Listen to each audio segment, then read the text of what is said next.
book, The Healthy House, How to Buy One, How to Cure a Sick One, How to Build One. That's the topic of his lecture tonight. John has lectured extensively to architects, to citizens groups, to health groups, to builders. His articles published in Mother Earth News, Environment, Human Ecologist, a Journal of Light Construction, East-West. He has a degree from Purdue. He also has a master's degree from Ball State. He designs and builds non-toxic houses. And in some ways, when this whole thing came up, I was sort of wondering to myself, well, I wonder how extensive this situation is. And John cited a statistic tonight, which is rather alarming, and it's a statistic from the head of the epidemiology department at Yale, who said that within our lifetimes, 70% of us will become sensitive to some chemical material in our environment. So the subject of his talk tonight is not something that is simply a concern to a few people, and isn't it interesting? It's increasingly becoming a concern to us as we live in a world which is increasingly using synthetic materials as replacement for natural materials, which are becoming scarce or expensive. And I would also like to acknowledge that we have with us tonight a good portion of the Radon Work Group, which is a group of scientists and professionals at Ball State University who are concerned with air quality and so forth. And those of you who want to talk to John specifically about his lecture tonight, he'll be available after the lecture. And those who have an ongoing interest in the general subject area, there is a Radon Work Group at Ball State, and you can contact Bob Kester through the College of Architecture and Planning, and he'll put you in touch with the kinds of services and so forth that are available here. With no further ado, introduce John.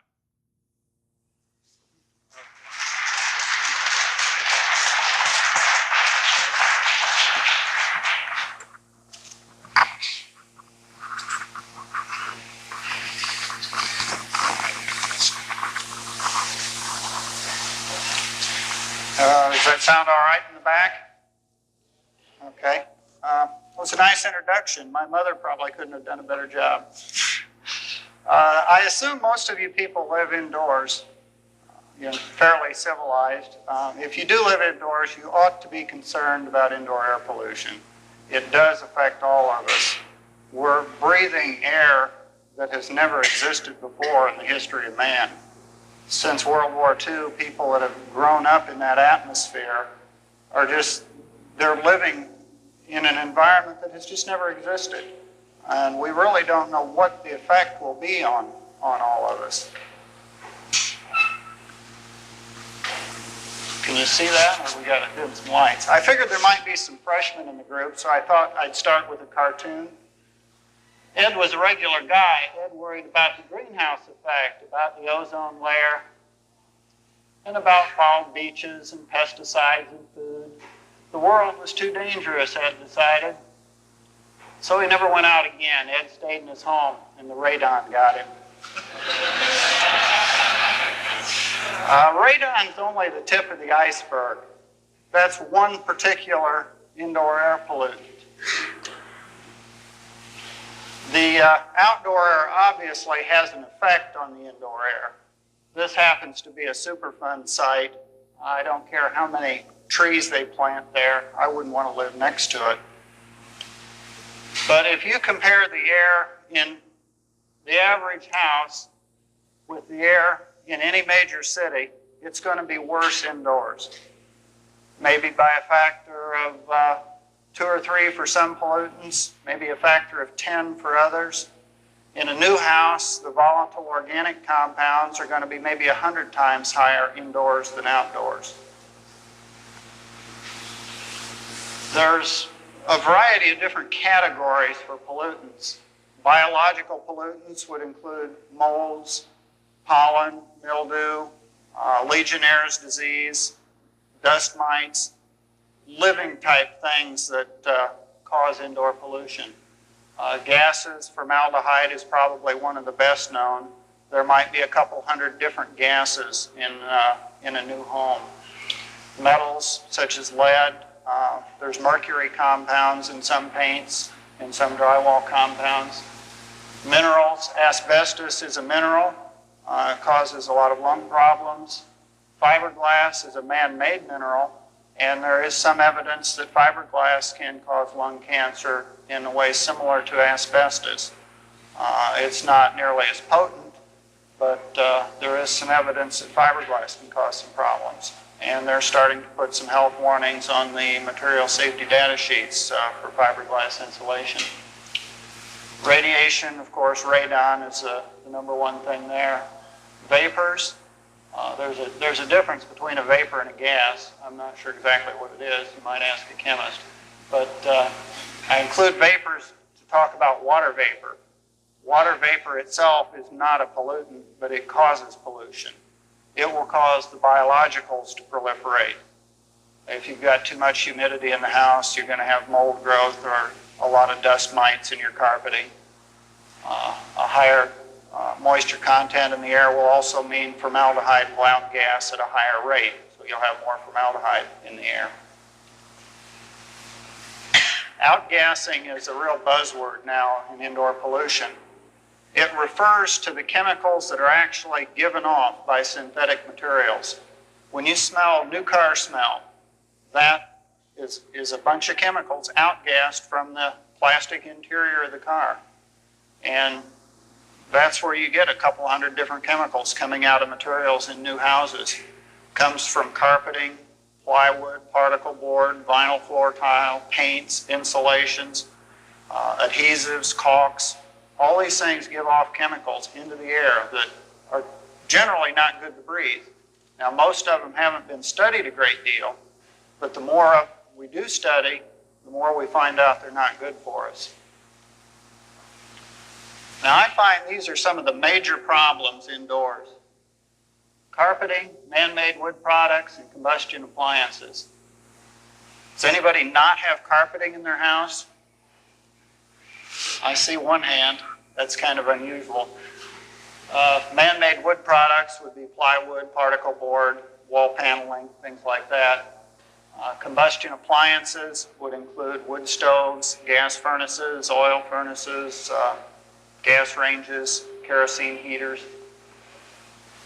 Carpeting is used primarily by most builders because it's cheap. We've been led to believe that it looks real nice, and it doesn't look bad. Here's a few of the chemicals outgassed from new carpeting. Let me know if I've spelled any of these wrong, or if you even recognize some of them. Formaldehyde there, you've probably heard of that one. These are only some of the chemicals. There's probably, the EPA had a problem in one of their office buildings in Washington about a year ago that they think they related to the new carpeting they put in there, and they measured 98 different chemicals given off from their carpeting.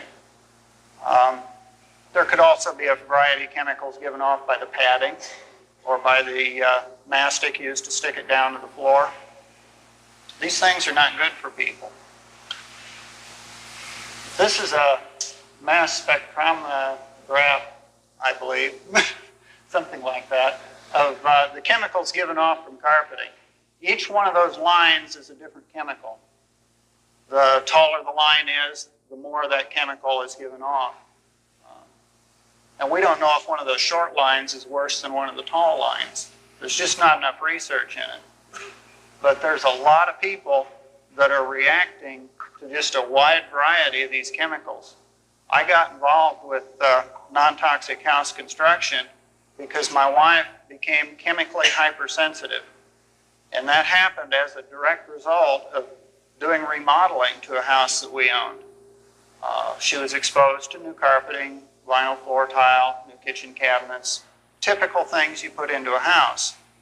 Today, she cannot tolerate any synthetic clothing, any synthetic fragrances. She cannot ride in an automobile because she cannot tolerate the plastic interior. You go in a grocery store and try and buy some toilet paper without fragrance in it. It's not easy to do. Now, there's probably several thousand people in Indiana who have chemical sensitivities like that to some degree. Maybe 20% of the population overall. That's a lot of people. This is a dust mite. Chemicals aren't the only bad thing about carpeting. You can get a lot of living creatures in carpeting. Now, they may throw some additional chemicals on there to try to kill these kinds of creatures, but chemicals that are designed to kill living creatures, we're living creatures too. They're not good for us either. Dust mites thrive in carpeting because there's so much there to eat. We all shed a certain amount of dead skin every day, and that builds up in the carpeting. And I'm sure you've all dropped some food or some crumbs or whatever in carpeting. It's all great food. Dust mites can thrive in there. There have been studies that have measured over 10 million microorganisms per square foot in carpeting. That's a lot of life. Now, the bulk of that is probably just the innocuous bacteria that you have living on your skin, but there's also a lot of dust mites in there. Now, when you walk across that, you can imagine the cloud following you as you step on that carpet. 10 million little creatures, every footstep. Now, what if you're a little kid crawling around on the floor and your nose is right in that? That's not real healthy. Now, if you happen to be allergic to house dust, you're generally allergic to dust mites. But a dust mite is so small you can't see it, but it's too big and heavy to become airborne. But where do dust mites go to the bathroom? Right in the carpet. Now, little mite turds are light enough to become airborne. Now, they float around the air for maybe a half an hour after you've walked across the carpet. Now, even if you're not allergic to house dust, that is not an appetizing thought to be inhaling mite turds all day. Isn't that carpet pretty? Man-made wood products. Almost all kitchen cabinets today have some kind of particle board or plywood in them. You can see on the edge of that shelf that it's not solid wood, it's particle board. The end panels have been veneered, but they're particle board underneath the veneer. Formaldehyde is the major culprit here, but there's other chemicals given off by man-made wood products. Now, particle board and medium density fiber board are the worst offenders because they've got a lot of glue in them and it's not a good glue. Exterior grade plywood and fiberboard have a slightly different kind of glue that doesn't outgas as much, but we don't use those materials indoors. We use the bad stuff indoors. That's formaldehyde, CH2O, fairly simple chemical. That's why we use it so much. It's cheap. It's dollars and cents society. Here's an analysis of particle board. Each one of those lines, again, is a different chemical. I assume one of the taller ones is formaldehyde, but there's quite a few lines there. Particle board and flake board subflooring in a house. You got a 2,000 square foot house. You got 2,000 square feet of this stuff outgassing all those chemicals into the air. Wall paneling, that uses the bad kind of formaldehyde glue too. Sometimes you'll see a warning on the back of it. This one says low formaldehyde. This panel has been loft treated, significantly reduced formaldehyde emissions, and is certified to meet the requirement of Housing and Urban Development standards for formaldehyde emissions. Sounds nice, still got too much formaldehyde to bring indoors. If you're going to be embalmed, that's fine, but not for living creatures. I mentioned combustion appliances. There have been studies that looked at houses that were heated with wood versus houses that were heated with something else. They looked at the children to see how many children had respiratory symptoms. And all kids have a runny nose or some kind of respiratory symptom during the winter. So they looked at minor symptoms, moderate symptoms, and severe symptoms. And for minor symptoms, the numbers were pretty comparable in both groups. For moderate symptoms, they were a little higher in the wood-burning group. For severe symptoms, which would be something like a real deep hacking cough or asthma, something like that, it was 84% of the children in the wood-heated houses had a severe respiratory symptom at least once in the winter. And in the non-wood heated houses, it was 3%. Now, that's a phenomenal difference. You may have been in a wood heated house in the summer and smelled the wood smoke. It's a terrible pollutant. It's probably as bad as tobacco. And even if you've got a real tight wood stove or a fireplace with glass doors on it, those things don't seal perfectly, and you do have to open them periodically. But having a tightly sealed one's probably a lot better. Gas and oil furnaces, there's studies in Canada, they wanted to see how bad a problem backdrafting and spillage was. That's when the fumes come down the chimney instead of go up. And so they were going to do a pretty big study, so they needed to have some cheap way of doing it. And you do have to open them periodically. But having a tightly sealed one's probably a lot better. Gas and oil furnaces, there's studies in Canada, they wanted to see how bad a problem backdrafting and spillage was. That's when the fumes come down the chimney instead of go up. And so they were going to do a pretty big study, so they needed to have some cheap way of doing it, because they don't have any more money than our government does. And they took some little indicator and put it on the flue by where it was open going up to the outside, and it would change color if the fumes ever came down. So that would only tell them if it happened at least once. And it was designed to where it would indicate if it was a fairly bad occurrence. And they found that 50% of the houses they studied had a backdrafting problem at least once during the winter. So gas furnaces and oil stoves aren't very good for you either. A gas range in the kitchen is one of the worst indoor pollutants, and we rarely put a range hood on it big enough to actually get all the fumes outside. Now, there's ways around all this stuff. You can get a gas furnace with a sealed combustion chamber. You can get an extra powerful range hood. Dollars and cents wise, it makes more economic sense to not use carpeting in the first place, to not use a combustion appliance, to not use man-made wood products. If you don't have a problem, you don't have to fix it. So who's at risk? This is a little chart to show how all these pollutants affect our system. We're all in the triangle somewhere. Now for the bigger group would be the group at the bottom. They have enough pollution in their system that you would describe it as a pollutant burden. You're carrying some pollution around in your fat tissue and whatever, and it's just something that you're carrying around. For the next group, that amount of pollution you're carrying around may be the same amount, but you may be genetically different. But in your case, it's going to cause physiological changes. Now, we can't say whether those changes are good or bad, but there are changes that have happened. And when you cross the dotted line, you start getting adverse health effects. The first group would be where these pollutants in your system actually can be described as sentinels of disease. They're precursors to a disease that you could get in the future. The next group would be people that already have an illness, whether it's cancer or chemical sensitivities like my wife, birth defects, mutations, all these things can be related to pollutants. The top group would be death. That's the smallest group, obviously, but that's the one most of us are concerned about. We're worried about getting cancer and dying. We should be worried about staying below the dotted line. We should minimize our exposure to the pollutants.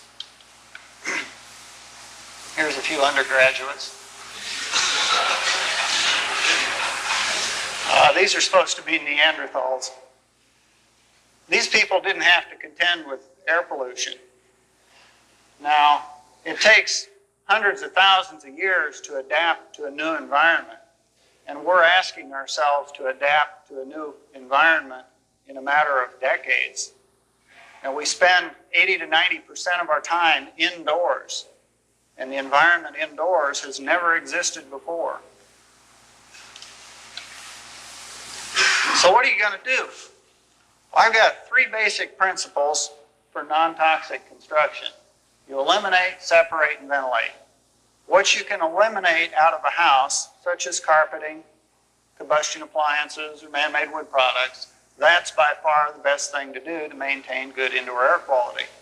Now, there's certainly some things you can't eliminate. You can't eliminate insulation, and there isn't any perfect insulation. There's some that's better than others, but the best thing to do there is separate it from the living environment. If you seal the walls fairly tightly, build a tight house, the insulation can't get in and bother the occupants. If electrical wiring, the plastic jacketing is a problem because of the outgassing of the plastic, it could be placed in metal conduit. Then the outgassing can't get to the inside of the house. And thirdly, you have to ventilate. We all need fresh air to breathe. We're living creatures. A tight house is about the only kind of house that's built today. We're using sheet goods. You can get drywall in 4 by 16 foot sheets. That doesn't leave very many cracks. We're building houses with modern doors and windows. They don't leak like the older ones. When you can't really purposefully build a loose house today, just because the materials are so different than were used 50 to 100 years ago. There's nothing particularly wrong with a tight house as long as you ventilate it. You've got to bring in fresh air.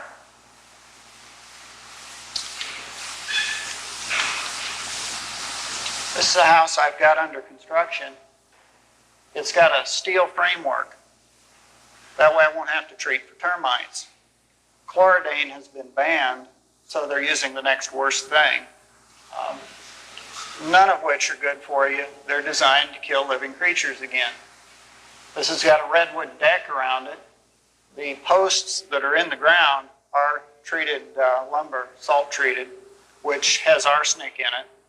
They may advertise it on TV as copper wood. I don't know why they don't advertise it as arsenic wood.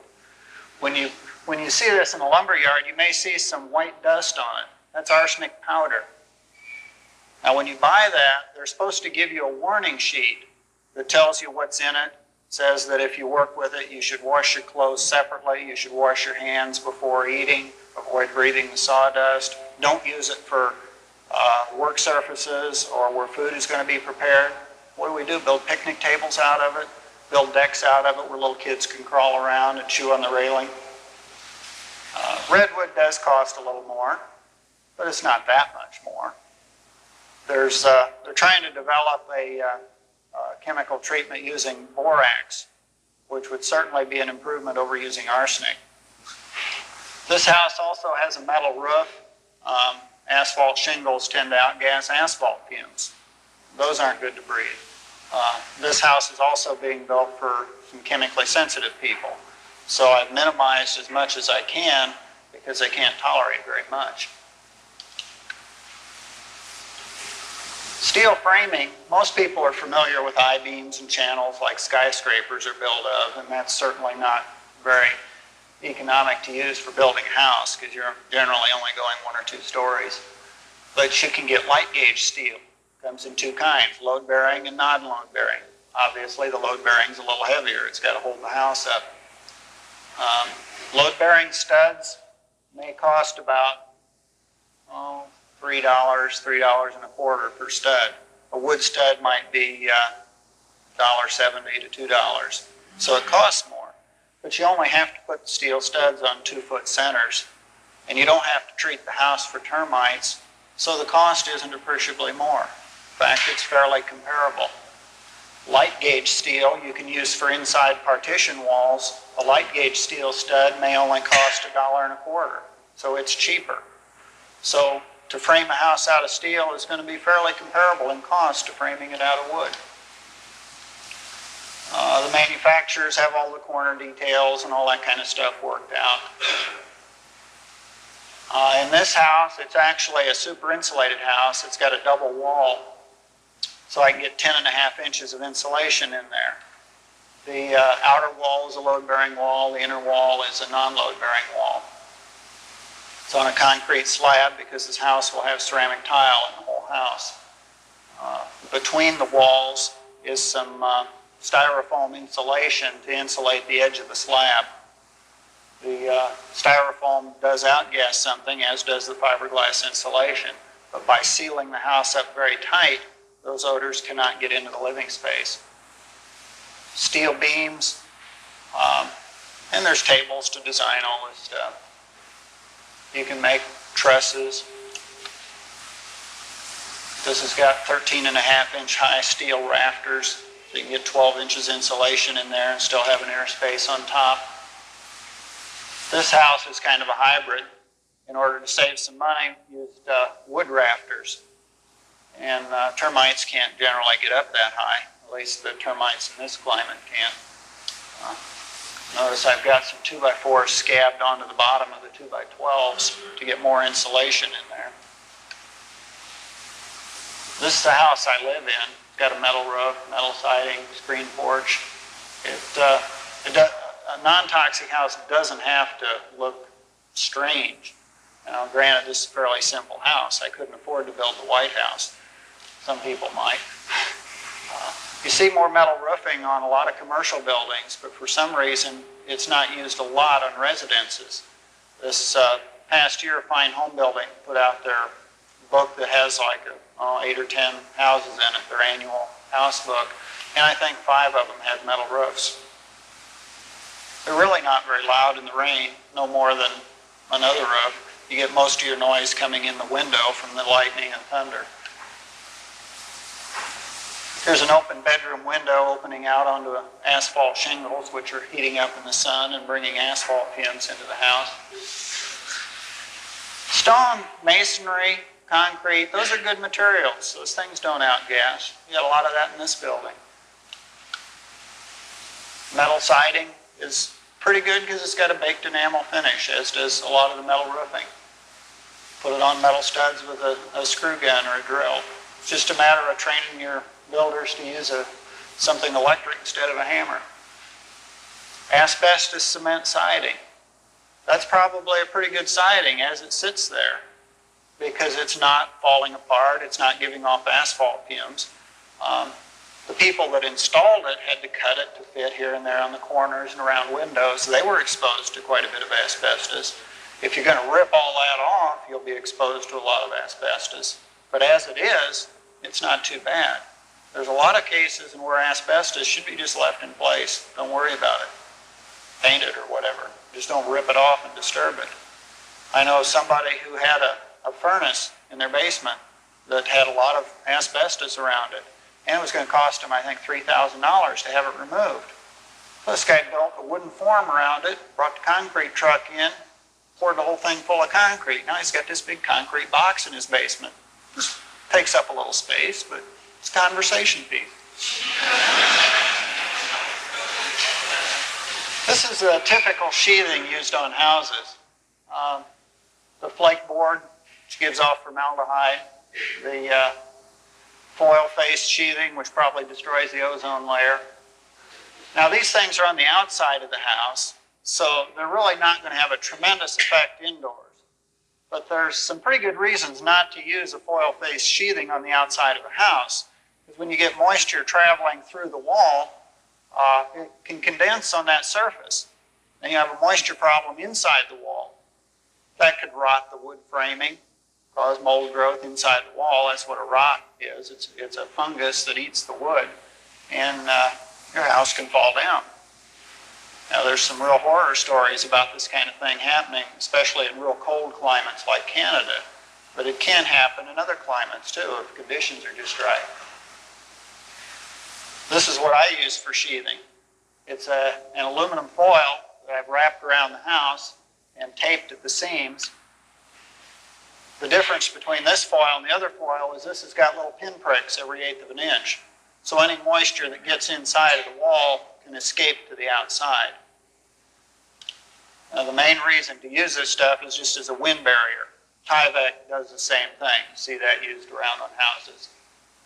This is on my house in order to be as chemically to eliminate as many chemicals as possible, I wanted to use an aluminum foil product rather than a plastic Tyvek product. When you design a foundation for a house, the two things you're mainly concerned about are radon and mold. Now, radon is a gas in the soil, and it can leak into a house if there's a way for it to get in. If there's cracks in the foundation, it'll get in that way. If your house has a fairly powerful exhaust fan, and you turn that fan on, that'll help to suck the radon into the cracks. Now, one of the ways to deal with radon is there's a plastic drain tube around the outside of that foundation. You can hook a fan up to that to create a low pressure area in that drain tile, which most of the time doesn't have any water in it. And that tends to make the radon go into the drain tile and dissipate into the air rather than find its way into your house. It's very cheap to put one of those tiles in, whether you need it or not. You won't know if you've got a radon problem until the house is done. So if you've added $100 for a drain tile, makes it easy to fix the problem if it happens to come up later. For dealing with mold in a foundation, you've got to keep the foundation warm and dry. If it's just dry, and it's not warm, say you've got a concrete slab, it's in contact with the ground, so it's going to be closer to ground temperature than to the air temperature in your room. So it's going to be a little colder. That's going to mean you're going to have a microclimate near the floor that's a little cooler than it is 6 feet off the floor. When you have a cooler microclimate like that, you'll have a higher relative humidity. Now, if you've got a window that gets even colder than that, the humidity can get high enough to reach 100% and you get condensation. Well, on a floor, it rarely gets that high, but it can get high enough to get all those mites growing. And then you got the mite turds floating around. So you got to keep your foundation dry and warm. There's a lot of good information about radon. You can write the EPA and they'll send you a pile of information on how to deal with it after it's a problem, things to do before the house is built. Radon's kind of a scapegoat because nobody sells radon. Now, there's people that make a lot of money selling formaldehyde, and they'll stand right up and tell you what a great product it is. Just ask the Formaldehyde Institute. Now, there's no Radon Institute that sells you radon. So it's easy for everybody to be against radon. That's why the government has jumped on the radon bandwagon so readily, because they don't make any enemies by saying radon's bad for you. Here's a crawl space that's got a mold problem. Now, even if you're not allergic to mold, it's not going to do you any good to have that kind of a mold problem in your crawl space, because you're going to be having all kinds of mold spores upstairs too. And that stuff can just rot your flooring system if it's the right kind of mold. Another thing that's wrong with houses are wood countertops. Each one of those knife cuts in the surface has got all kinds of bacteria in it. Formica countertops look like wood sometimes. Actually, the Formica itself is really a hard plastic, and it does not outgas a great deal, but it's almost always glued to a particle board base, which outgasses down into the cabinets and then out into the room. One thing you can do to minimize that is put Formica on all sides of the particle board. Put it on the bottom as well. You don't have to use an expensive grade of Formica. You can use the cheap stuff on the bottom, but that helps to seal in the formaldehyde fumes. Corian is a synthetic countertop material. It's got acrylic and marble in it. Surprisingly, it has fairly low outgassing. I'm not sure why, but a lot of chemically sensitive people can tolerate corian. Ceramic tile is a good material. These are all solid wood cabinets. They don't have any man-made wood products in them, and use the same tile that was on the floor on the countertops. I kind of like stainless steel. It's got a nice slick finish. It's easy to clean. It's comparable in price to corian, stained or ceramic tile. And any commercial kitchen supplier can have these made up. Any town of, say, 40,000 or so has got a commercial kitchen supplier in them. But you don't see this very often on houses. This stuff, whatever you can bend out of sheet metal, you can make into a countertop. They can weld and polish the corners, inside corners, outside corners. This has the backsplash all molded out of one piece of stainless steel. So there's no place for mold to grow and a little crack in the back there. It's easy to clean. As far as flooring, marble makes a fairly nice non-toxic floor, but most of us can't afford marble. You've got a lot of concrete floors around here. Some architect by the name of Wright liked to do a lot of that. There's nothing wrong with concrete floors in a house. You just don't see them very often. Our house has got ceramic tile in the whole house. And you don't see that very often. It looks pretty nice. Think that's expensive? We bought seconds on the tile for $1 a square foot. That's $9 a yard for the material. You're going to have trouble finding a decent carpet for $9 a yard. You can buy the cheap stuff for that. It doesn't have to be expensive to have a non-toxic choice.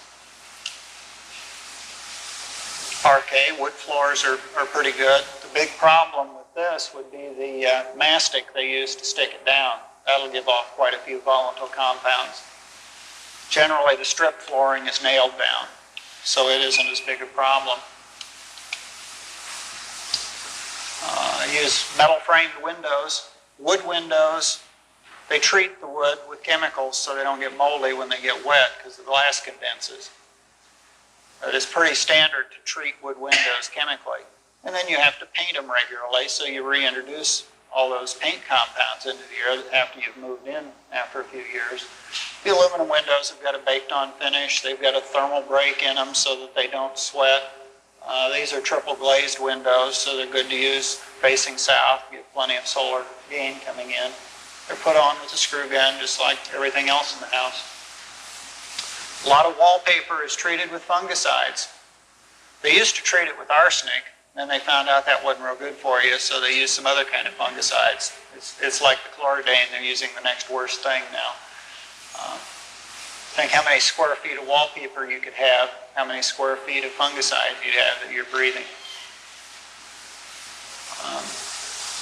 Moisture being a problem, this house has got the washer and dryer in the bathroom, so most of the moisture is in one room. So you don't have to have a lot of exhaust fans all over the house. You just have a main one in the bathroom to pull most of the moisture out. This has porcelain on steel panels around the shower instead of ceramic tile to minimize the number of joints that could have mold growing on them. You could have stainless steel for a high-tech look. There's a charcoal filter on the water supply. If you've got a commercial water supply, there's going to be a lot of things in it. Most all commercial supplies are treated with chlorine, which reacts with something in the water to form a carcinogen.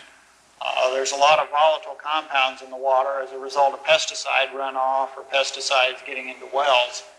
And those volatile compounds get released into the air when you take a shower. But you're still more likely to absorb those volatile compounds through your skin than breathing them. So when you take a shower, you're getting a real good dose. So for most water supplies, it makes sense to have some kind of filter system on it. Now these charcoal filters can get mold growing in them, or bacteria. So they need to be changed fairly regularly. You don't want to get a great big one that you only have to change once a year. It makes more sense to get a small one that you change once a month. Now there's a lot of talk about tight houses having indoor air problems. NASA does a good job of building a tight house, and they don't have any indoor air problems. They have tested virtually everything that goes in a spacecraft. There's like 35 or 40,000 different items that they have tested for their outgassing characteristics to see what chemicals are given off by them.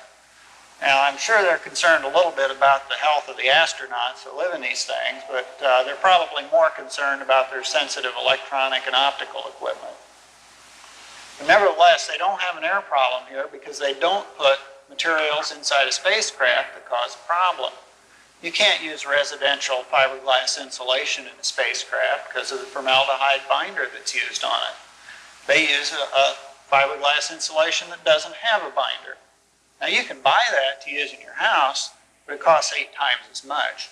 Now, if it's used for the space agency, it's going to have a higher markup on it. I think there's more good reasons to build a tight house than there are bad reasons. They're energy efficient. You can control moisture in them. You can control the air in them. You have to have fresh air brought in, though. You can't just build a tight house. You can't just put a plastic bag over your head and tie a string around your neck. You've got to have an air supply. This is one type of an air-to-air heat exchanger, which I've used on my house to bring fresh air in. Now, it'll change the air in the house every hour. The fresh air coming into the house goes through it this way, and that is dumped into a central hallway. And the stale air comes out of the house and goes through this way to the outside. Now, the stale air comes from all the closets, the kitchen, and the bathroom. And the system is designed to pull more air out of the bathroom and out of the kitchen than it does out of the closets. And that way the air is circulating all the time. And this is designed to change the air in the house every hour. We only need to run it about 6 or 8 hours a day. Now, one of the advantages in a tight house, especially in our case, since my wife is chemically sensitive, is that this thing can be turned off. If we've had a neighbor that's burning trash, since we don't have a burning ordinance in our county, and it's drifting our way, we can turn this off and the house is hermetically sealed. We don't get any pollution coming in. And we've had it off for, I think up to 4 days. Then it starts getting stuffy in there.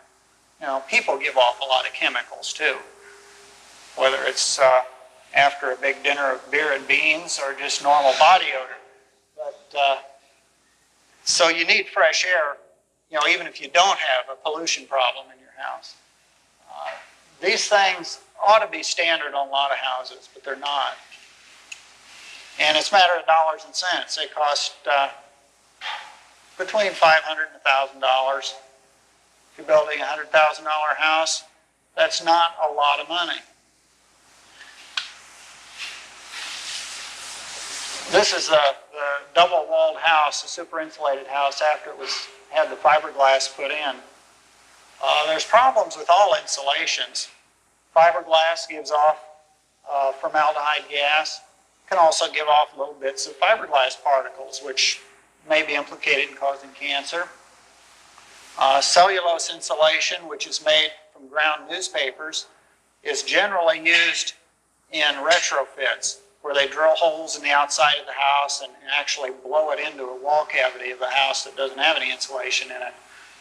There have been a lot of negative health effects reported from people being in a house that's had cellulose added. Because when they blow it in like that, it's going to filter into the house through electrical outlets, around windows, things like that. If it's an old house that's had some remodeling done, say like a bulkhead over some kitchen cabinets may have a hole in it, then that insulation can get in there and filter through the house.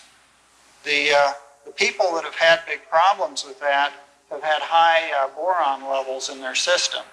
They use boric acid and borax to treat the cellulose insulation so insects don't nest in it.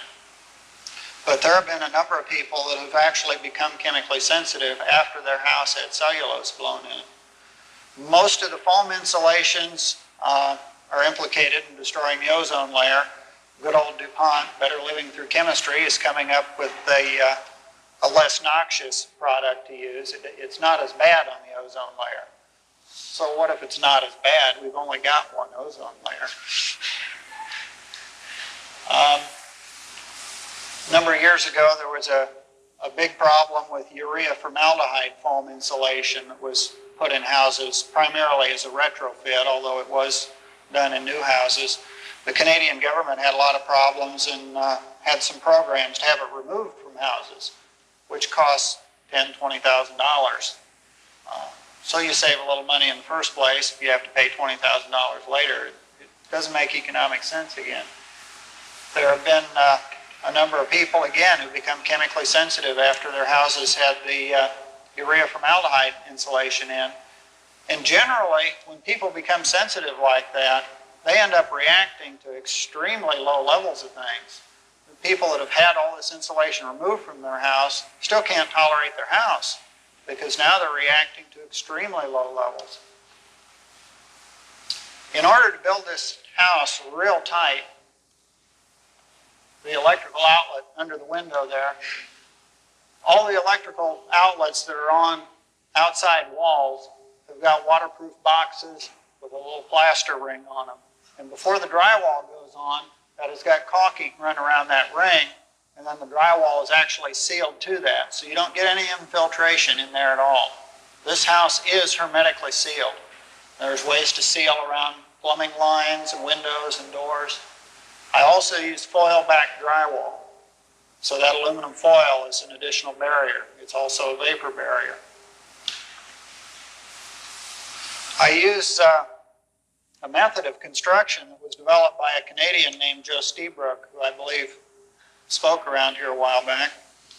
It's called the airtight drywall approach.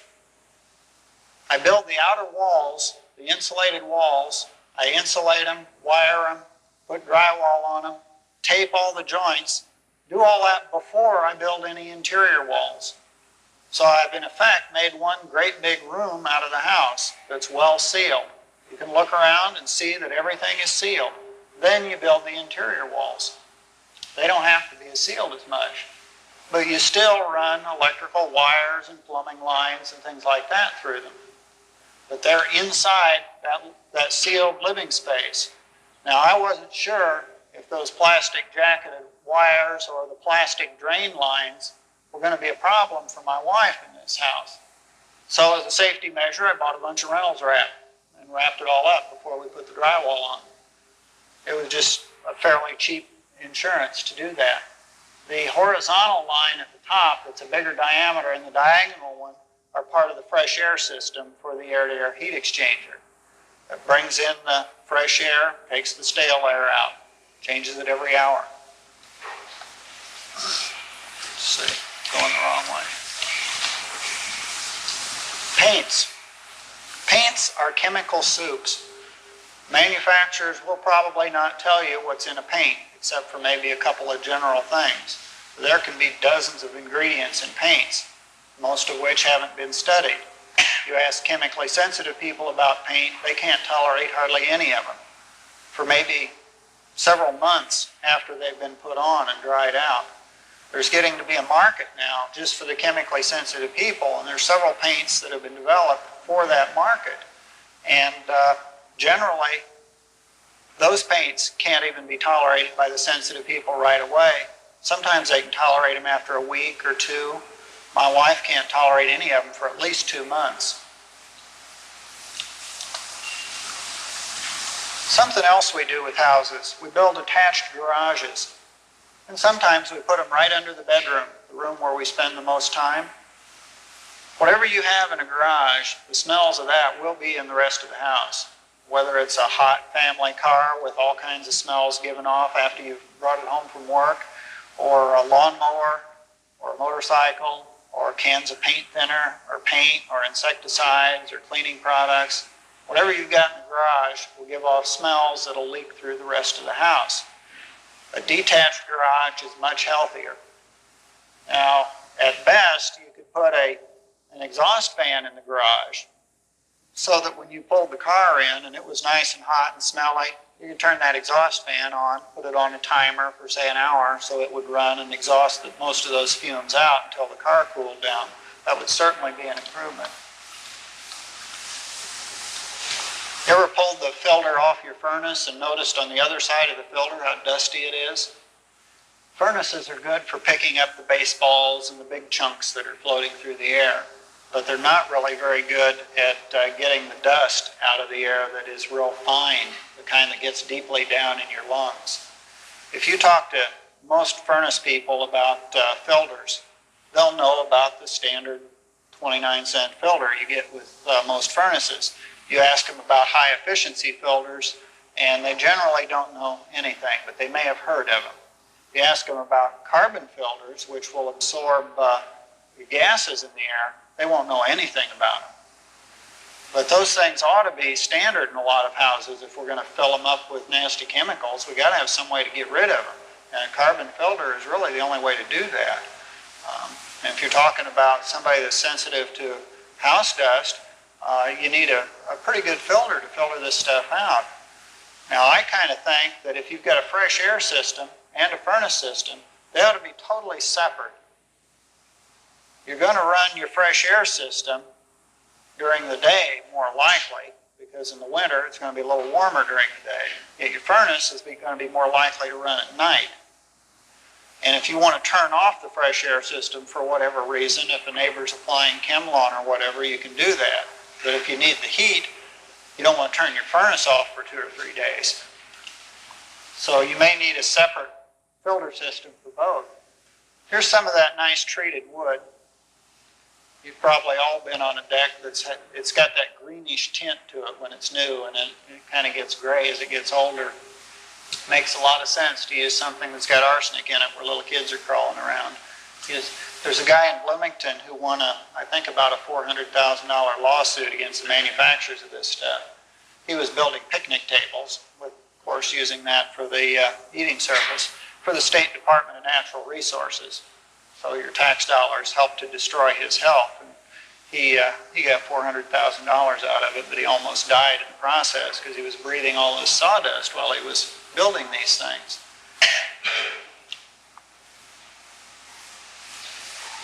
If you're dealing with sensitive people, and there's a growing market of these people, you have to test everything in a house.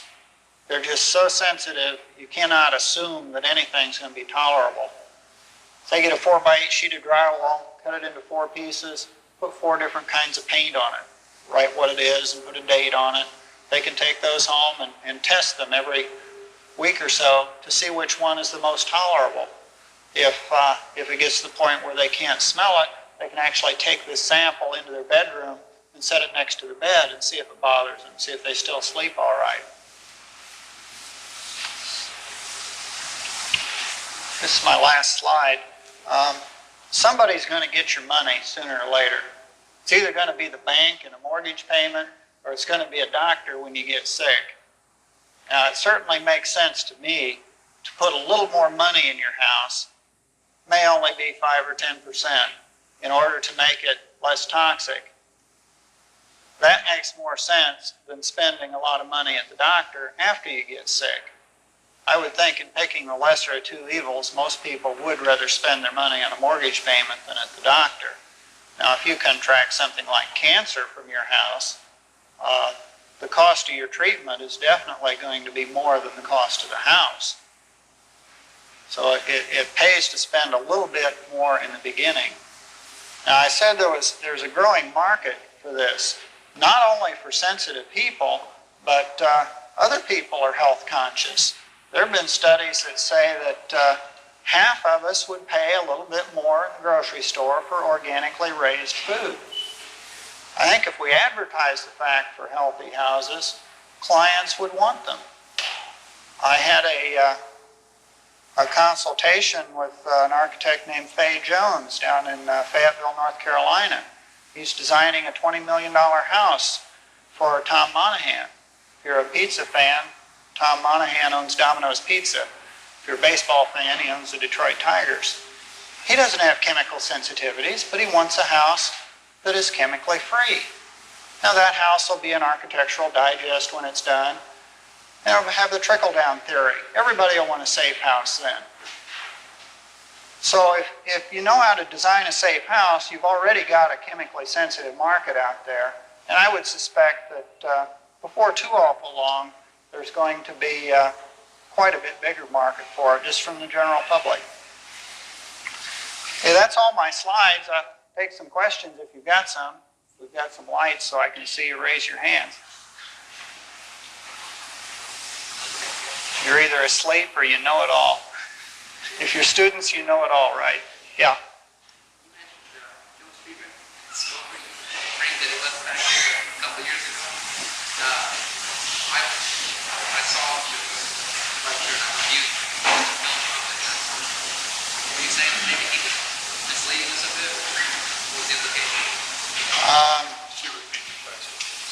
Yeah, the question was about Joe Steebrook. Was he misleading us a little bit? I'm not sure what you mean by that. He made the comment that he had left a smoke ring here. Years ago. I believe that's He left a smoker in here? smoke ring. Is that what he said? A smoke ring. I don't. What was the implication of bringing up Joe's future? He said that he was here. I don't recall. Okay. Generally, Joe knows quite a bit what he's talking about. He's an engineer. He tends to know more of the mechanics of how a house works, how the moisture migrates through a wall, how combustion appliances backdraft, and that type of thing. And he developed the airtight drywall approach, which is a good way of building a house airtight. But he also says that you do have to bring in fresh air when you do that. Yes? Do organic rugs have less than outgassing as synthetic fibers? Do natural fiber rugs outgas less than synthetics? Yes and no. If you've got a wool carpet, it could very well be treated with moth-proofing chemicals. Cotton carpeting is also available, but half the pesticides in the United States go on the cotton crop. When all our clothing is cotton, when we buy new cotton clothing, some of it has to be washed up to 30 times to get the pesticide residue off of it before my wife can wear it. So I don't know that you can get a truly organic carpeting, but you're going to have a pad under it, you're going to have a backing for it. I've got some samples of some 100% cotton carpeting that has no dye on it. It has a cotton backing, and it has an extremely strong chemical smell. I don't have samples of all of the manufacturers in the United States. I'm sure there's some that's better than others, but then you're still going to have a dust mite problem possibly. So it's better, but it's still not great. Yeah.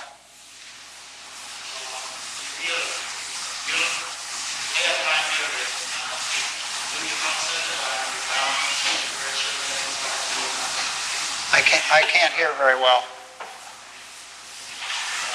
Is an airtight building? Are you concerned that the quality problem is interior pressure and you close the door or the window? Okay. He's asking on an airtight building, is there a problem with pressure differences, like when you open a door or whatever? With the air-to-air heat exchanger, you're exhausting air at the same time you're bringing air in.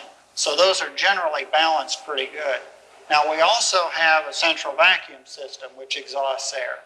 We also have a range hood which exhausts air. We also have a clothes dryer which exhausts air. And generally when say 2 of those are running, we'll open a window because it tends to depressurize the house to the point where they don't work very well. Now, if you go and open the front door, it would almost hit you in the face because the house is depressurized. So it helps to crack a window when you've got like 2 or 3 of those items going. If just one of them's going, it doesn't seem to depressurize the house that much. It throws the air-to-air heat exchanger airflows out of balance. Yeah. You mentioned plywood giving off formaldehyde. I like plywood. And are there glues that are safe? Is there plywood that is safe? His question's about the glues used in plywood. He happens to be a plywood fan and wants to know if there's glues that are safe. The 2 basic glues used in man-made wood products would be a urea formaldehyde and a phenol formaldehyde. The urea formaldehyde outgasses at a rate of ballpark 10 times as much as the phenol formaldehyde. And it's used primarily on interior materials like particle board and wall paneling. The phenol formaldehyde isn't as bad, and it's used on exterior things. And I believe there was one company that made a plywood without a formaldehyde-based glue. It was, I believe, an isocyanurate-based glue. But You know, if you're talking about using those materials, say on the outside of a house, and you seal up the house pretty well, they can't really outgas in. Say if you're using it for a roof decking, or say to bend around a curved wall on the outside for a sheathing or something, if the inside's sealed, you know, they can't outgas in. I'm thinking of using this as a veneer plan for an interior finish. Can you get an aliphatic resin? Okay. Is that dangerous? Yeah, for an interior finish, there are some hardwood plywoods that are used in the furniture industry that use an aliphatic glue. Now, they may put a little bit of formaldehyde in as a fungicide, but it's not going to be very much. But that material is going to be kind of hard to get. You know, if you're ordering a train load to build a whole pile of furniture, you might be able to get some, but it's not real widely used. But it is available, and if the market demands it, you know, it may be available. Yeah.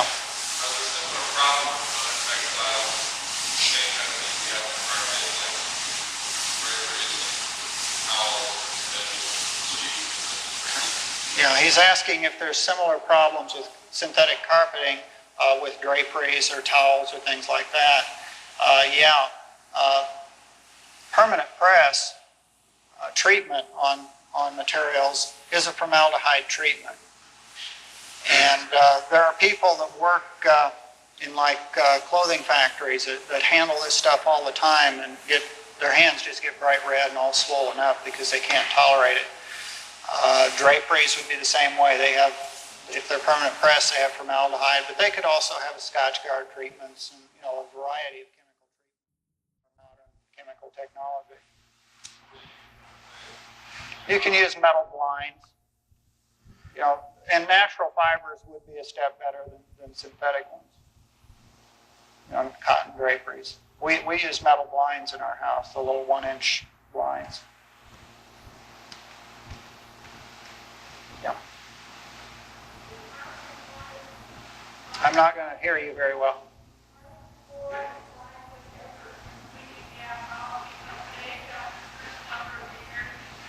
Do particle board and plywood eventually outgas and become safe after a number of years? I don't know if Thad Godish is still here. He's a formaldehyde expert here at Ball State. He's more versed on that than I am. But I would say yes, they probably do. Now, the half-life for outgassing could be anywhere from, say, 5 to 7 years to get half of it gone. And that depends on the manufacturer, on the climate, on a variety of factors. If you've got a mobile home that has a lot of formaldehyde outgassing, and it's in a climate like Florida where there's a lot of heat and a lot of humidity, that causes a lot of outgassing. But then it gets all used up quicker too. So if you've got a mobile home that's been in Florida for several years, it ought to have most of its formaldehyde outgassed, whereas one up here could still be outgassing at a lower rate.